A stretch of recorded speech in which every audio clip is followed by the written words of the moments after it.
Bienvenidos a Think Bricks, queridos amigos. Trump va a China la próxima semana. Todos están atentos al acuerdo, pero ¿cuál es la verdadera historia? ¿Quién está realmente desesperado?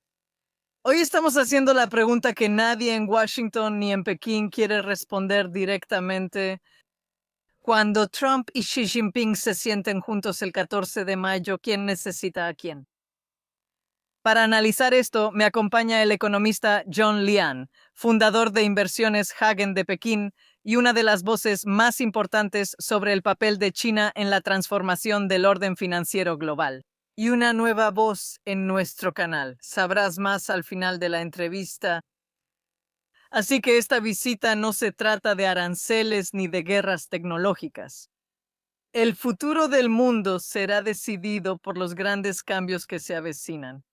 Se trata de si el próximo orden mundial será unipolar o multipolar.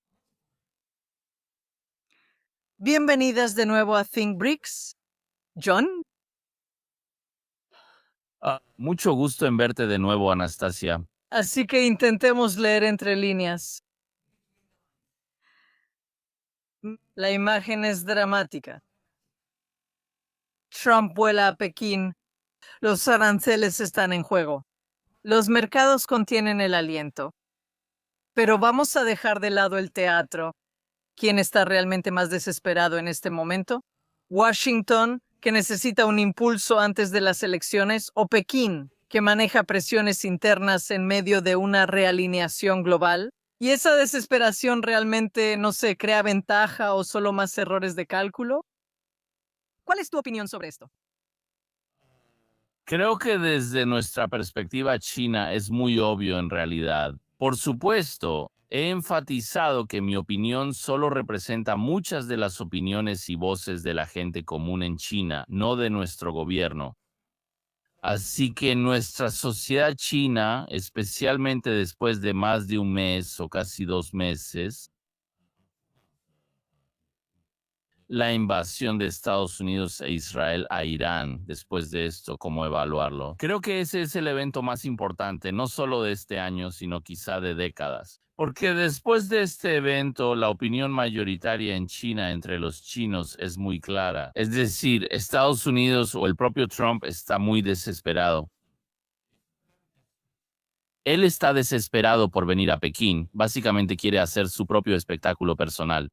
Pero después de su error de cálculo en toda la crisis iraní, los conflictos, las guerras y sus invasiones, creo que no puede lograr mucho ni siquiera con esta jugada en Pekín.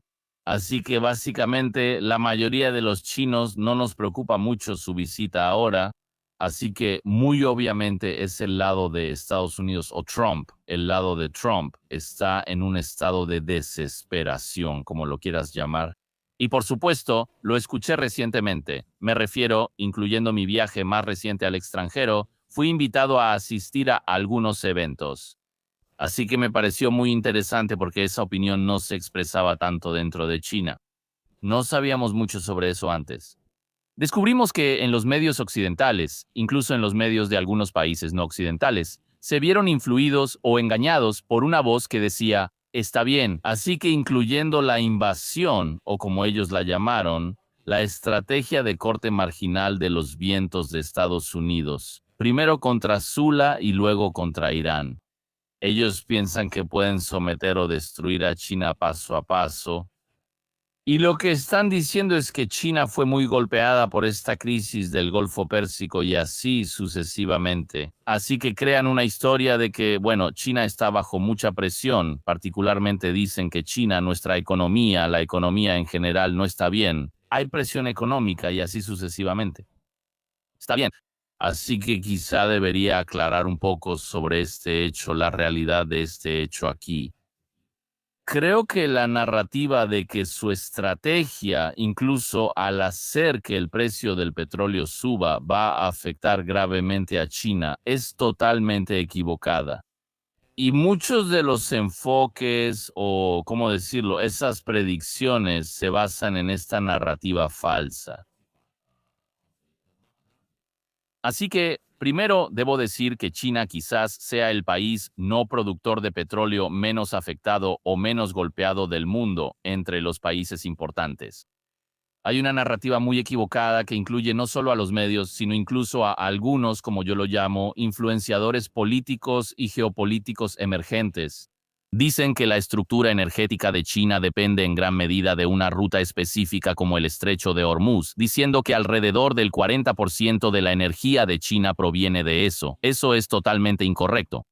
Ese 14% del petróleo importado por China, ya sabes, tiene que pasar por 3 rutas, tal vez desde Irán, tal vez desde Arabia Saudita, Kuwait, Irak, Emiratos Árabes Unidos. Así que en conjunto, el 40% del consumo de petróleo y el petróleo en cierto sentido energético, por supuesto, el petróleo no es solo para energía, sino también para la industria química. Así que, en términos de contabilidad energética, eso solo representa alrededor del 20% del consumo de energía de China. Así que, si haces un cálculo muy simple, solo el 6% de la energía de China se vio afectada por esta crisis. Y tienes que saber que en los últimos 6 años China ha estado, ya sabes, nuestra energía renovable está creciendo muy rápido. Eso, quiero decir, en cantidad nominal de megavatios, ha superado nuestra fuente de energía tradicional más grande, que es el carbón. Así que eso significa que en la estructura energética, el consumo de carbón de China, nuestro uso de carbón, todavía está relativamente contenido. Así que si China decidiera llegar, ¿cómo decirlo?, al equilibrio, el efecto del 6% de esta crisis, podemos compensarlo fácilmente quemando más carbón en nuestras centrales eléctricas de carbón. Así que esto podría compensar fácilmente la escasez de suministro de energía proveniente del petróleo. Y también China, el transporte ya no depende únicamente de las importaciones, incluyendo el petróleo crudo para refinar y producir combustible refinado. Dependemos cada vez más de la electricidad, así que la movilidad eléctrica ya es una realidad en China. No solo, quiero decir, no solo los autos de pasajeros, sino también incluso los camiones que transportan muchas mercancías. E incluso por ejemplo, nuestros camiones mineros, esos súper grandes. Ahora incluso los camiones mineros están siendo reemplazados gradualmente por camiones impulsados por electricidad. Así que China es el país más fuerte y resistente del mundo que puede hacer frente a ese tipo de impacto por el aumento repentino del precio del petróleo y así sucesivamente. Así que también, sin mencionar que hemos preparado con mucha anticipación el almacenamiento de crudo y también de nuestro combustible. Así que básicamente el precio de nuestra gasolina solo ha subido menos del 10% desde que estalló la guerra. Así que hay suficiente suministro. Puedes comprar tanto como quieras. Así que es muy diferente de esos países que fueron afectados. De hecho, esos países fueron afectados. Primero, algunos países en desarrollo del sur global, en Asia del Sur, como Sri Lanka, y algunos del sudeste asiático. Así que puedes ver que están haciendo fila para abastecerse de combustible. Y también en segundo lugar es Europa y América. Así que están sufriendo un fuerte aumento en los precios de la energía. Así que creo que los medios occidentales le están mintiendo totalmente a su audiencia, diciendo que China será afectada por una crisis energética creada artificialmente. Eso es lo primero. Y también debería explicar un poco sobre la presión económica interna en China. En realidad creo que no tiene nada que ver con asuntos del extranjero, ya sean cuestiones geopolíticas o las amenazas de aranceles de Estados Unidos. La guerra arancelaria entre Estados Unidos y China ha llegado a una especie de equilibrio desde la primera mitad del año pasado. Así que, en mi opinión, la presión interna en la economía de China en realidad se debe a el exceso, ¿cómo decirlo?, el sobredesarrollo de la productividad en China. Tenemos demasiada. ¿Y cómo decir que hemos fabricado todos los bienes industriales en China? Así que quiero decir, el costo es tan bajo y el precio es demasiado barato. Así que a veces hay demasiada competencia. Y no es porque nuestro mercado interno sea débil, no. De hecho, China, si vas a China, verás que la gente común tiene un nivel de vida muy alto con nuestros precios. Es solo porque el consumo humano es limitado. No puedo consumir, por ejemplo, 100 panes al día. Y también en el sector de la construcción, para nuestra inversión en infraestructura, esto, por supuesto, absorberá mucha de la productividad de los hogares. Pero la infraestructura de China, en cierto sentido, está saturada. En nuestras provincias occidentales tenemos suficientes carreteras, tenemos suficiente, por ejemplo, hemos establecido suficientes parques eólicos. Bien, tenemos demasiados paneles solares instalados en el suelo, en cada edificio, en cada fábrica nueva, ya sabes, en los techos. Así que necesitamos encontrar un nuevo lugar para dar salida a una capacidad industrial tan grande. Así que, por supuesto, desde hace mucho tiempo he propuesto que China debería integrarse al sur global y debería crear una moneda sin depender de dólares o euros. Así que es nuestra moneda china y la circulación de la moneda local para crear una nueva circulación económica y lograr un nuevo equilibrio.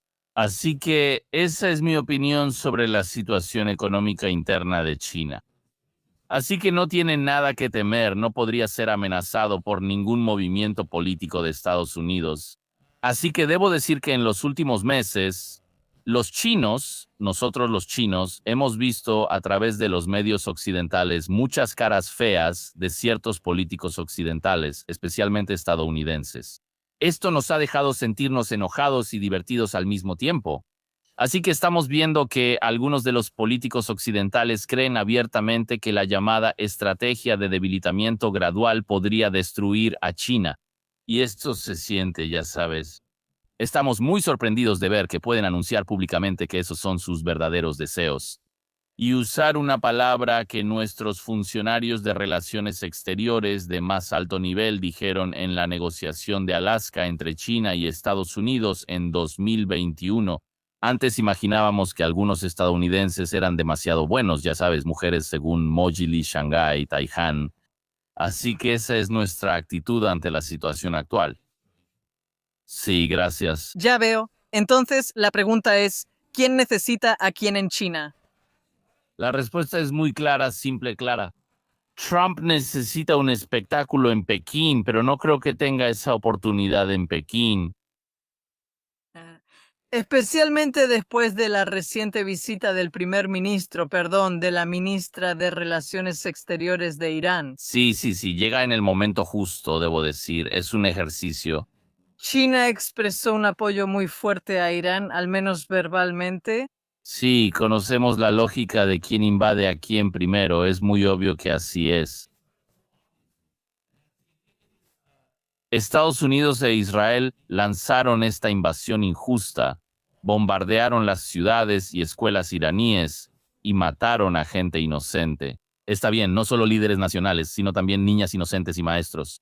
Entonces, ¿quién invade a quién? El hecho es obvio, así que nosotros, los chinos, tenemos un principio muy simple. Vamos al punto central de los hechos. Está bien. ¿Quién lo hizo primero? ¿Quién hizo las cosas malas primero? Así que eso es muy chino, nuestro principio chino es muy claro. Entonces, en tu opinión, para China, para el establecimiento chino, para la vida política china, la cumbre entre Donald Trump y Xi Jinping no es el llamado evento del año. No lo es. No, no lo es. No lo es. De hecho, debería decir que el estatus de hegemonía de Estados Unidos realmente se ha impulsado en los últimos 2 meses. Entonces, si digo que antes del 28 de febrero, antes de que comenzara la guerra de invasión, tal vez la sociedad china todavía podría ver que esta visita podría ser muy importante en el año. Pero después de estos 2 meses, no creemos que tenga mucho significado porque todas las promesas, todos los supuestos acuerdos hechos por Trump no tienen sentido. Podemos ver que él puede cambiar de la noche a la mañana. ¿Y cuál es el valor o cuál es el valor diplomático o de realismo para una promesa tan vacía? Porque él puede cambiar eso e incluso puede mentir para hacer un espectáculo, justo como lo hizo durante la supuesta negociación entre Estados Unidos e Irán. Básicamente nuestra impresión china es que Irán es muy serio al hablar, al negociar. Así que, y la forma en que se acercan y también los términos que ofrecen son muy razonables, y eso podría ser comprensible desde el lado iraní. Y para Estados Unidos, para Trump, particularmente Trump, ok, esta persona en realidad está usando una especie de habilidad empresarial muy cortoplacista y especulativa en la geopolítica global. Esto en realidad es muy perjudicial para Estados Unidos como potencia hegemónica. Así que, porque esto hace que este país no sea serio ni confiable, así que nadie va a creer en la efectividad del acuerdo como ellos afirman. Y esto sigue ocurriendo, y él puede cambiar al 100% de la noche a la mañana, y luego en la segunda noche vuelve a cambiar. Así que con un tipo así nadie lo va a tomar en serio. Está bien, gracias. Veamos esta cumbre desde el ángulo de los BRICS. China ha impulsado la digitalización de los BRICS y sistemas de pago alternativos durante años. Si Trump y Xi Jinping llegan a un acuerdo bilateral sobre comercio o tecnología, ¿eso aumenta la urgencia para que los BRICS construyan una infraestructura financiera paralela? ¿O eso alivia temporalmente la presión, haciendo que los nuevos miembros de los BRICS se pregunten si están siendo utilizados como moneda de cambio en lugar de ser tratados como iguales? How do you Dios. think? Primero, creo que no es probable que haya un acuerdo real porque la sociedad china, en nuestro mundo chino, sabe muy bien qué tipo de persona es Trump. Entonces, cualquier acuerdo de mañana podría ser papel mojado, así que él puede decir cualquier cosa. Está bien, eso es lo primero sobre la perspectiva de su próxima visita. Y sobre los temas de la moneda, quiero decir, temas de infraestructura financiera, creo que en realidad puedo comentar desde tres perspectivas. La primera es que sobre el tema de la moneda, bueno, creo que tal vez debería hablar un poco sobre el proceso del uso internacional del yuan chino o renminbi. Así que es muy obvio, incluso dentro de China podemos notar que tanto en los círculos políticos como en los medios de comunicación, que el uso internacional o el fomento del uso del yuan chino para nuestros asuntos en el extranjero se ha acelerado claramente en 2026, este año. Si hablamos del año pasado, especialmente después de abril del año pasado, cuando Trump inició el llamado Día de la Liberación, y lanzó la guerra comercial contra todos los países del mundo. ¿Cómo decir que algunos de nuestros métodos para enfrentarlo es comenzar a acelerar el uso del yuan chino a nivel internacional? Ahora, hoy ha llegado a una etapa de discusión abierta y apoyo abierto de políticas. Por ejemplo, las palabras para la internacionalización del yuan chino han cambiado. En nuestro caso lo llamamos el 15º plan quinquenal. Entonces, si pasamos de decir que se apoya con cautela a apoyar o incluso alentar el uso del yuan chino, así que el cambio de los términos dentro de nuestro documento de política es muy importante. La segunda es que, si se han dado cuenta, hay una nueva ley china que entra en vigor, se llama la Ley contra las Sanciones Extranjeras. Es muy, muy importante. Y muy pronto, justo antes de que Trump venga a China, hay, como decirlo, una nueva sanción contra 5 refinerías de petróleo chinas y poniéndolas en el nivel más alto de sanciones según la lista de la OFAC de Estados Unidos. Así es como sucede. Si no me equivoco, Sí, están diciendo que ellos encarnaron el petróleo iraní y así sucesivamente. Y una de las refinerías de petróleo es una de las refinerías privadas más grandes de China. Es muy importante, es un grupo súper grande en la parte norte de China. Entonces, inmediatamente China lanza medidas particulares para que nadie, ni dentro ni fuera de China, implemente o ejecute la orden de sanción de Estados Unidos. Entonces, básicamente, eso es confrontación. Entonces, quizá puedas notar que incluso en algunos medios occidentales, medios financieros como Bloomberg, están discutiendo eso. Esto es muy, muy serio y es un evento histórico en el tema de sanciones y antisanciones. entre Estados Unidos y otros países. Y creo que tal vez debería decir que incluso, ah, ah, lo- quiero decir tal vez excepto el caso de Rusia, es el primer caso importante en el que una superpotencia se enfrenta directamente con Estados Unidos en temas de sanciones financieras. Ah, Ya. Alguien que se permitió desobedecer a Estados Unidos. Sí, así que creo que esos eventos acelerarán su desdolarización porque necesitamos alejarnos. Porque estas sanciones se implementan a través de la infraestructura financiera, una infraestructura financiera dominada por Occidente, como el sistema SWIFT. Bien, así que para superar esto, naturalmente necesitamos algún sistema alternativo. De hecho, dentro de China hemos notado que CIPS, nuestro sistema oficial, está acelerando su uso. Por supuesto, debo decir que antes del año pasado, CIPS, porque fue diseñado y solía estar controlado u operado por algunas de las secciones prooccidentales de la burocracia china. Así que algunas partes de CIPS se superponen con SWIFT y así sucesivamente. Pero definitivamente tenemos una alternativa. Y creo que con esa confrontación, como en el caso del refugiado chino del petróleo fino, finalmente CIPS se volverá cada vez más independiente del sistema SWIFT, y esto es alentado e incluso ordenado por las autoridades chinas. Así que creo que sobre dos temas. Uno es el yuan chino, el otro es, como decirlo, los temas de infraestructura financiera, que habrá algunos nuevos movimientos o señales de asociación por parte de China. Esa es mi predicción.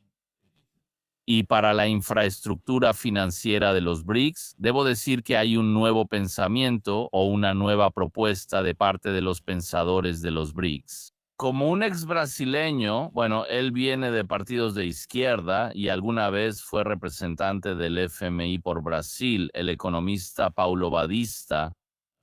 Creo que desde ah, el invierno de 2025, él propuso una idea de unidades de liquidación entre los BRICS. Debo decir que todavía es un pensamiento idealista. Él hizo algo que de hecho discutió conmigo. Y más recientemente, él publicó un artículo buscando consejo de muchos miembros de BRICS, grandes pensadores, la comunidad e incluso algunos, ¿cómo decirlo? Debería decir, pensadores occidentales muy afines como Jeffrey Sachs. Así que creo que es razonable y de hecho es viable, al menos como prueba. Así que en realidad le recomiendo que tal vez el Reino Unido. Paulo Badista debería ir al nuevo Banco de Desarrollo en Shanghái y hablar con, por ejemplo, Lady Dusev, está bien, el gobierno, Lady Dusev, para establecer una subsidiaria especialmente diseñada para emitir esas unidades de liquidación y luego hacer una prueba. Igual que lo que propuso Keynes en las cumbres entre Gran Bretaña y Estados Unidos en 1944. Bueno, tal vez funcione, tal vez no funcione, pero al menos es un sistema más justo y mejor que el sistema de hegemonía del dólar. Así que esas son mis opiniones. Y también para los nuevos miembros de los BRICS, debo decir que puedo garantizarlo, al menos del lado de China. Nunca pensamos que otros países, particularmente aquellos que usualmente, porque los nuevos miembros de los BRICS suelen ser lo que llamamos países de tamaño mediano a grande, países en desarrollo. Nunca los tratamos como supuestas herramientas de presión en los juegos entre Estados Unidos y China. Nunca. Siempre los tratamos como miembros iguales. Como iguales. Sí, Como iguales. Permíteme interrumpirte aquí porque me gustaría hablar sobre los nuevos países que ahora incluye BRICS. Recientemente, Etiopía, Egipto, Emiratos Árabes Unidos, Irán y otros. Dices que la visita de Trump a China no es el acontecimiento del año. Pero si la cumbre produce acuerdos que principalmente sirven a los intereses bilaterales de Estados Unidos y China, ¿cómo tranquilizas a estos nuevos socios de que BRICS no se está convirtiendo en un G2 con otros como espectadores? Entonces, ¿qué mecanismos concretos pueden asegurar que los miembros más pequeños, incluso sus iguales, realmente den forma al próximo orden financiero? bueno, creo que primero, por supuesto, BRICS no incluye a Estados Unidos, así que BRICS nunca se convertirá en espectadores del G2. En segundo lugar, si mencionaste a estos recién llegados o nuevos miembros de BRICS, creo que ah, o sea, la estructura en realidad dentro de BRICS, particularmente con estos nuevos miembros, en realidad no es, ¿cómo decirlo?, de miembros en pie de igualdad. Desde una perspectiva realista, en realidad, China es el único centro porque China es el único país que tiene una relación económica muy fuerte, al menos con cada miembro, con cada nuevo miembro. Tenemos una relación económica fuerte con Arabia Saudita, con Irán, con Emiratos Árabes Unidos, con Etiopía, con Egipto y con Indonesia. Pero, por ejemplo, entre Indonesia y Etiopía tienen una relación económica muy fuerte, no, o relaciones políticas, no. Así que, basado en el realismo que, como decirlo, admite que China es y este país ha formado una estructura, una relación, yo llamo a esa relación como una estructura radial. Ya sabes, los rayos tienen un centro, como una estrella, así que cada uno de ellos está conectado.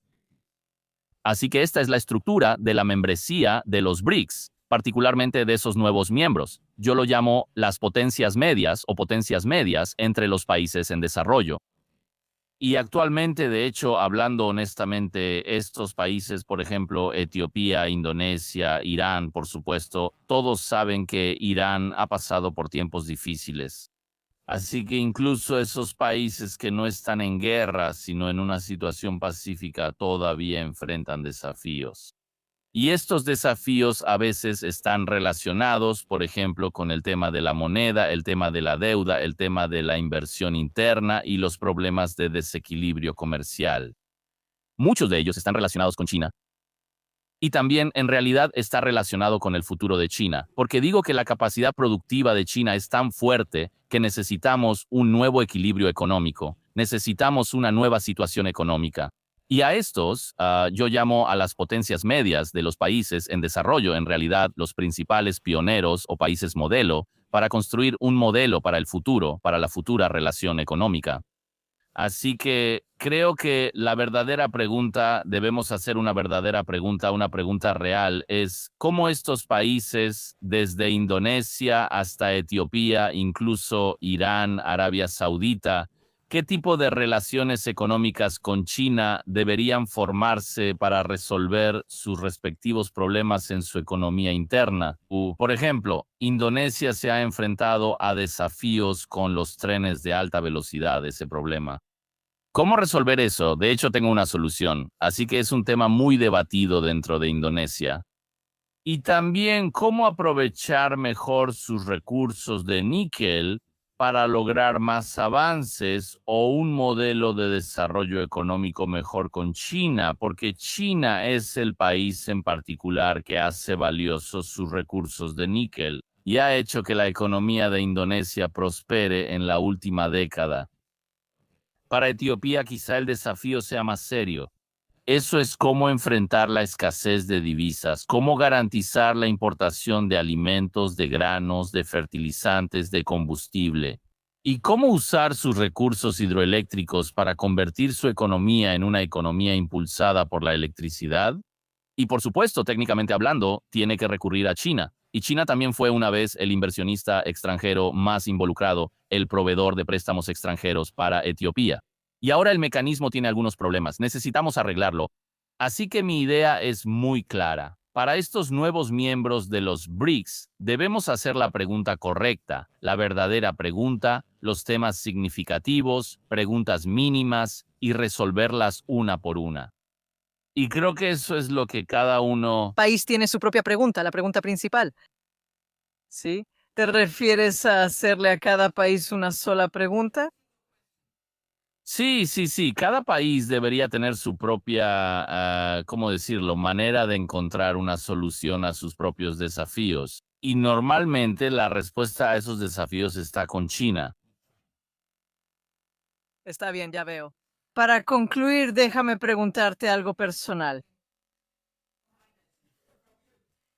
Más allá de las fotos oficiales y las declaraciones conjuntas que, por supuesto, se darán durante la visita del presidente de Estados Unidos a China, ¿Cuál es el indicador tangible o cambio de política y reacción del mercado, movimiento diplomático que tú personalmente estarás observando de cerca en las semanas después del 15 de mayo para juzgar si esta cumbre cambió algo, la trayectoria de las relaciones entre Estados Unidos y China, o solo pausó el drama para el próximo ciclo electoral? Lo sé. Sí, lo sé. ¿Cómo decir que la mayoría de los medios intentarán seguir eso? Indicadores del mercado financiero. Si el mercado sube, por ejemplo, los mercados estadounidenses suben o bajan. Me refiero a los mercados bursátiles, los mercados chinos, el mercado asiático suben o bajan. Y algunos otros cambios y otros indicadores financieros, tal vez materias primas, tal vez futuros, tal vez tasas de interés, tal vez bonos para mostrar eso. Pero mi opinión personal es un poco diferente porque no me importa. No le presto mucha atención a esto. Porque, por ejemplo, debo decir que este es un fenómeno que ha surgido durante años, pero especialmente este año. Debo decir que el mercado financiero es muy miope. Y ellos son por cierto, son partidarios de la hegemonía financiera. Es muy, muy problemático. Así que si estás hablando de ganar dinero, está bien porque el dinero es una firma. Así que debo admitir que está en manos de Estados Unidos, en manos de la hegemonía de Estados Unidos, porque estos son activos financieros ficticios. En realidad solo refleja la fluctuación, los altibajos en el precio de estas acciones. Y el poder mayoritario de este sistema está dentro de Estados Unidos, en manos de Estados Unidos. Así que, con el mecanismo de intereses, definitivamente este sistema seguirá lo que dice Trump. Así que se puede decir que en realidad todos saben que de esta guerra iraní, de esta invasión a Irán, que Trump es una persona, lo cual es increíble, puede cambiar en cualquier momento. Pero aún así el mercado financiero es muy miope, es muy, muy especulativo. Y simplemente seguirán las palabras de Trump, solo en apariencia. Y creo que en realidad tiene un significado vago. Y también debo admitir que los mercados financieros chinos son similares, porque digo que la gente de la industria financiera es la más superficial, la más miope, la más prooccidental y la más, ¿cómo decirlo?, el sector entreguista dentro de China. Entonces, ¿Tú personalmente qué estarás observando bueno, para ver si algo cambió o no? lo veré, aunque no tengo muchas esperanzas. Si el gobierno chino hace alguna promesa, por ejemplo, que aceptemos comprar algo, está bien. Aceptamos hacer algún, me refiero, trato económico real. Pero según mi experiencia, ni siquiera no. Creo que hubo algunos acuerdos anunciados, por ejemplo, en agricultura. La implementación es otra historia. Así que tal vez China acepte firmar algún acuerdo con Trump a petición de Trump, porque a China no le importa mucho, ¿sabes? Podemos hacer acuerdos con Brasil, podemos hacer acuerdos con Rusia. Está bien, podemos importar el grano ruso, podemos importar el grano brasileño. Así que esto realmente nos da poder de negociación. Y si Trump juega algunas cartas otra vez, ya sabes, y nos hace enojar. Así que ese acuerdo agrícola podría terminar en cualquier momento. Así que para mí, tal vez los indicadores de tragedia son ciertos tipos de anuncios políticos, las palabras, o algunos acuerdos realmente comunes que anuncia el lado chino, pero aún no es seguro. Y no creo que realmente pueda estar muy seguro de que habrá un logro importante porque mi estimación personal para esa reunión tal vez incluso podría incluso ser una visita de trabajo. Está bien. Así que no tengo muchas esperanzas en la visita de Trump a Pekín. Ya veo. Gracias. Gracias, John Lian, por la perspectiva china de este no evento del año. Porque como mencionaste, según los medios occidentales, están impulsando este evento futuro. No sé por qué en todos los medios intentan impulsar esta narrativa de que Trump va a ir a Beijing. Bueno, queridos amigos, como les dije al principio en la introducción, Lian será el nuevo rostro y la nueva voz de nuestro canal para acercarlos a nuestra audiencia. La perspectiva china sobre el camino de los BRICS. Así que concluyamos esta interesante entrevista con una pregunta sencilla, la última. ¿Por qué decidiste intentar esta nueva experiencia en YouTube? Tomé esta decisión porque encontré un fenómeno muy interesante. Cuando me invitaron también a asistir a algunos eventos fuera de China, me di cuenta de que todos están hablando sobre China, todos. Y por cierto, tienen grandes esperanzas en China y también en algunos institutos BRICS ubicados en China como nuevo banco de desarrollo.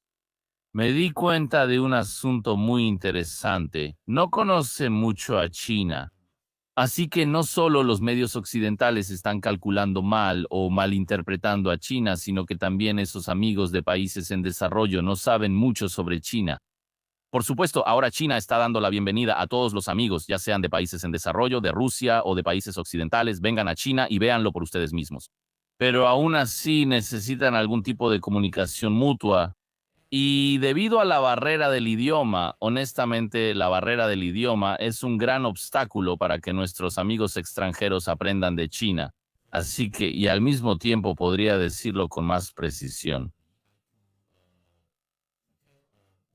China, porque personalmente experimenté muchas cosas en las últimas décadas en China, incluyendo nuestro aumento en la productividad. He repetido muchas veces eso sobre las historias de la industria, la manufactura, la productividad y la economía real en China, porque participé desde dentro en Hecho en China 2025. Esa es una política que se lanzó hace más de 10 años. Yo estaba personalmente dentro de la oficina de Winnipeg y debido a esta experiencia única, conozco muchas empresas o industrias típicas chinas y cómo han evolucionado en los últimos 10 años. Y también estoy muy familiarizado con la historia contemporánea de China y el mecanismo de desarrollo chino. Conozco a muchas personas, incluyendo personas de países en desarrollo y de Rusia, que tienen curiosidad sobre cómo China puede realizar, por ejemplo, megaproyectos, cómo China puede desarrollarse tan rápido. ¿Qué tipo de secreto monetario o mecanismo utiliza China? Bien, ¿cómo evolucionará este mecanismo en el futuro? Así que creo que eso puede aportar las respuestas y ofrecer una narrativa histórica única de lo que es China. Por eso, bueno, hablé con algunos amigos y ellos dijeron que está bien, hagamos un programa específico o, ¿cómo decirlo?, un proyecto sobre China. Así que, por ejemplo, lo llamaré China propia o China propia y el mundo. Así que será un honor para mí ser el narrador de esta serie de programas. Muchas gracias y estamos muy contentos de tenerte con nosotros. Bueno, eres una de nosotras, parte de nuestro equipo. Tenemos mucha suerte de tenerte y al igual que tú, nuestros seguidores, nuestros oyentes, nuestros espectadores, ustedes tienen la suerte de conocer mejor China, la economía china, la cultura china desde una perspectiva china. Muchas gracias por tu perspectiva y nos vemos la próxima vez. Gracias, nos vemos. Gracias, nos vemos la próxima vez.